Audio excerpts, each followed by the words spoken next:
मरतबा नबी करीम सल्लल्लाहु अलैहि वसल्लम तवाफ फरमा रहे थे काबे के गिर्द, तो आपने काबे को मुखातब करके इरशाद फरमाया कि ए काबा,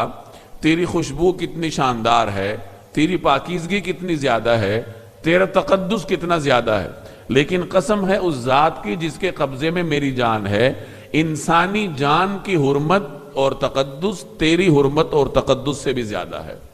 तो ये इंसानी जान की हुर्मत है कि अल्लाह तबारक व तआला ने एक इंसानी जान को कितनी हुर्मत अता कर रखी है। एक और रिवायत का मफहूम है कि सारी दुनिया का हलाक हो जाना, सारी दुनिया का बर्बाद हो जाना, ये अल्लाह जल्ल जलालुहु के हाँ हल्का है बनिस्बत किसी इंसान के कत्ल होने के। यानी एक तरफ दुनिया की सारी चीजें खत्म हो जाएं, ये सारा सिस्टम ही मिलियमेट हो जाए, वो हल्का है बनिस्बत इसके कि किसी इंसान को नाहक कत्ल किया जाए। तो इंसानी जान की हुर्मत इतनी ज्यादा